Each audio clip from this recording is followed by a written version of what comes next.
कोई डूबने से डेथ नहीं हुई है, लोग झूठ बोल रहे हैं। अपराध करना वहाँ पे, पुलिस हमारी वहाँ पे। सलमान लाला के साथ उस रात आखिरी घंटे में आखिर क्या हुआ, यही राज हम आपको इस वीडियो में खोलकर बताएंगे। किस तरह वह पुलिस से बचने की हर कोशिश करता रहा, कैसे अंधेरे में अचानक गायब हो गया और आखिरकार उसकी जिंदगी का अंत कैसे हुआ।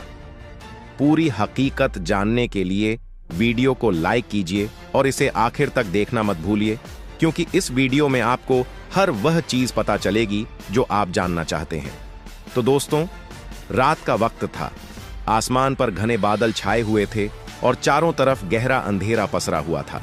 ठंडी हवा लगातार बह रही थी और सन्नाटे के बीच सिर्फ झींगुरों की आवाज सुनाई दे रही थी। इसी वीरान सड़क पर अचानक एक महंगी गाड़ी तेज रफ्तार से आती है। उसकी हेडलाइट दूर तक अंधेरे को चीरती हुई आगे बढ़ रही थी। गाड़ी में बैठा वही लड़का था जिसे लोग सलमान लाला के नाम से जानते थे। वह अपने भाई को लेने निकला था। भाई जेल से बाहर आने वाला था और सलमान चाहता था कि जैसे ही वह बाहर आए तुरंत उसे लेकर निकल जाए, मगर किस्मत शायद उसका रास्ता रोक कर खड़ी थी।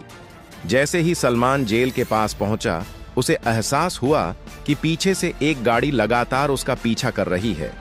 गाड़ी में बैठे लोगों की नजरें उसी पर टिकी थीं। सलमान ने तुरंत पहचान लिया कि यह कोई आम लोग नहीं है, यह वही लोग थे जो काफी समय से उसके पीछे पड़े हुए थे, पुलिस वाले। दिल की धड़कन तेज हो गई, लेकिन चेहरे पर कोई डर नहीं था। वह ऐसे हालात कई बार झेल चुका था और उसे पूरा भरोसा था कि इस बार भी पुलिस को चकमा दे देगा। अचानक सलमान ने गाड़ी को सड़क किनारे रोका और बिना देर किए गाड़ी से कूदकर खेतों की तरफ दौड़ पड़ा। चारों तरफ अंधेरा और सन्नाटा, दूर दूर तक सिर्फ खेत, तालाब और पानी से भरे गड्ढे। तभी पीछे से पुलिस की गाड़ियों के सायरन गूंजने लगे। तेज रोशनी अंधेरे को चीरती हुई उसकी तरफ बढ़ने लगी। पुलिस वाले चिल्लाते हुए दौड़ने लगे, मगर सलमान भी हवा से तेज भाग रहा था। उसके कदमों की रफ्तार इतनी तेज थी कि ऐसा लग रहा था मानो वह रात की ठंडी हवा से भी आगे निकल जाएगा। वह खेतों के बीच से दौड़ता रहा, पानी के गड्ढों को पार करता रहा और पुलिस उसका पीछा करती रही। लेकिन अचानक वह उसी अंधेरे में कहीं ओझल हो गया। पुलिस वाले टॉर्च घुमाते रहे, आगे तक गए, मगर सलमान कहीं नजर नहीं आया, मानो अंधेरा उसे निगल गया हो या जमीन ने अपने अंदर समा लिया हो। घंटों तक तलाश जारी रही, लेकिन कोई नतीजा नहीं निकला। यह खोजबीन अगले 2 दिन तक चलती रही। सोशल मीडिया पर इस खबर की आग की तरह फैल गई। लोगों ने तरह तरह की बातें करनी शुरू कर दी। किसी ने कहा पुलिस ने उसे जानबूझकर गायब कर दिया, किसी ने कहा यह सब पहले से प्लान किया गया था।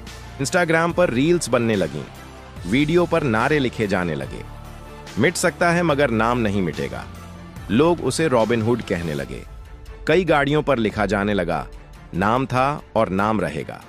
धीरे धीरे सलमान को एक हीरो की तरह दिखाया जाने लगा, मगर असली कहानी कुछ और थी। सलमान कोई साधारण लड़का नहीं था। उसने अपनी जिंदगी की शुरुआत से ही गलत रास्ता चुन लिया था। साल 2012 में जब वह सिर्फ 15 साल का था, उसके खिलाफ पहला केस दर्ज हुआ। उसके बाद उसने पीछे मुड़कर कभी नहीं देखा। शुरुआत छोटी मोटी लड़ाइयों से हुई, फिर धमकी देने तक बात पहुंची, फिर जबरन वसूली। धीरे धीरे उसका नाम पूरे इंदौर और आसपास के इलाकों में फैलने लगा। व्यापारी, शराब कारोबारी, स्क्रैप का धंधा करने वाले लोग सब सलमान के नाम से डरने लगे। उसे मालूम था किसे फोन करना है और कैसे घुटनों पर ला देना है। कई बार उसने कारोबारी परिवारों को सीधा निशाना बनाया ताकि पैसा जल्दी हाथ लग जाए और कोई विरोध न करे। धीरे धीरे उसकी जिंदगी बिल्कुल फिल्मी होती चली गई। महंगी गाड़ियां, आलीशान होटल, शराब के ठेके, फिर ड्रग्स का धंधा। वह अपने आसपास के लोगों को यही दिखाना चाहता था कि उसके पास सब कुछ है। पैसा, शोहरत, नाम और रुतबा, इन्हीं चीजों को देखकर छोटे छोटे लड़के उसकी गैंग में शामिल होने लगे। उन्हें लगता था कि सलमान जैसा बनना मतलब हीरो बनना। सिर्फ 28 साल की उम्र में उस पर 32 से ज्यादा केस दर्ज हो चुके थे। इनमें एमडी ड्रग्स के केस से लेकर वसूली, धमकी और कारोबारियों को परेशान करने तक सब कुछ शामिल था। पुलिस उसके पीछे पूरी तरह पड़ चुकी थी। जैसे ही उन्हें खबर लगी कि उसका भाई जेल से बाहर आने वाला है, उन्होंने चारों तरफ जाल बिछा दिया। लेकिन उस रात जब पुलिस और सलमान आमने सामने आए तो कहानी ने नया मोड़ ले लिया। सलमान ने खेतों में छलांग लगाकर खुद को बचाने की कोशिश की। पुलिस ने चारों तरफ घेराबंदी कर दी, मगर वह अचानक गायब हो गया। इसके बाद उसके साथी कहने लगे कि पुलिस ने उसे पकड़कर पानी में धकेल दिया। उसकी मां कैमरे पर आई और रो रो कर बोली कि मेरे बेटे को जबरदस्ती पानी में डुबोया गया। भाई ने भी यही बयान दिया, लेकिन पुलिस का दावा था कि वह खुद भागते भागते पानी में गिर गया और बाहर नहीं निकल पाया। उधर सोशल मीडिया पर उसके गुर्गों ने वीडियो डालने शुरू कर दिए। उनमें लिखा जाने लगा, दरबार सजता है तो नाम से सजता है, शेर का शिकार डर से नहीं कर सकते। इन वीडियो को देखकर नौजवान और ज्यादा भटकने लगे। उन्हें लगने लगा कि सलमान ही असली हीरो था और पुलिस ने उसके साथ गलत किया। जब उसका जनाजा उठा तो हजारों की भीड़ उमड़ पड़ी। इतनी भीड़ थी जैसे किसी बड़े नेता का निधन हो गया हो। चारों तरफ से नारेबाजी गूंज रही थी। लोग सलमान के नाम की जयकार कर रहे थे। उसके साथ ही वीडियो बनाकर सोशल मीडिया पर डालते और कहते कि सलमान अभी भी जिंदा है, उसका नाम जिंदा रहेगा। असलियत यह थी कि सलमान की पूरी जिंदगी लालच और अय्याशी पर टिकी हुई थी। उसने करोड़ों कमाए, मगर मेहनत से नहीं। धमकी, डर और गलत धंधों से आया पैसा महंगी गाड़ियों पर खर्च होता, पब डिस्को में उड़ाया जाता और शराब ड्रग्स में डूब जाता था। उसके गुर्गों को थोड़ा बहुत हिस्सा मिल जाता था और बदले में वे उसके लिए जान देने को तैयार रहते थे। युवाओं को उसने यही दिखाया कि अगर वे उसकी गैंग में शामिल हो गए तो उन्हें भी गाड़ियां मिलेंगी, नाम मिलेगा, शोहरत मिलेगी। इसी चकाचौंध में कई लड़के उसकी गैंग का हिस्सा बन गए, मगर उन्हें अंदाजा नहीं था कि यह रास्ता कितना खतरनाक है।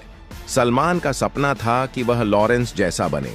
वह चाहता था कि उसके पास इतने शूटर हों कि उसका नाम सुनते ही लोग कांप उठें, लेकिन किस्मत ने उसे वहीं खत्म कर दिया। पुलिस का कहना था कि वह खुद गड्ढे में गिरा, लेकिन उसका परिवार आज भी कहता है कि पुलिस ने उसे मार दिया। सोशल मीडिया ने उसकी छवि को और बड़ा बना दिया था। जेल से बाहर आते वक्त उसकी चाल, चेहरे की मुस्कान और रुतबा देखकर लोग सोचते थे कि पुलिस भी उससे डरती है। उसके गुर्गे वहीं वीडियो डालते, उन पर गाने चढ़ाते और दिखाते कि सलमान बहुत बड़ा नाम है। हकीकत यह थी कि जेल के अंदर उसका हाल बिल्कुल अलग था। पूछताछ, मारपीट और तनाव। लेकिन कैमरे पर आते ही वह खुद को राजा की तरह पेश करता। यही उसकी सबसे बड़ी चालाकी थी, जिसने युवाओं को उसकी तरफ खींचा। उसकी कहानी से यह साफ समझ में आता है कि सोशल मीडिया पर जो चमक दमक नजर आती है वह असली जिंदगी नहीं होती। मेहनत और ईमानदारी से कमाया हुआ पैसा ही जिंदगी को संभाल सकता है। गलत रास्ते पर चलने वाले लोग चाहे कितना भी नाम और शोहरत पालें, उनका अंजाम हमेशा बुरा ही होता है। आज भी इंदौर और आसपास के इलाके में लोग इस बारे में चर्चा करते हैं। कोई कहता है कि सलमान हीरो था, कोई उसे गुनहगार मानता है।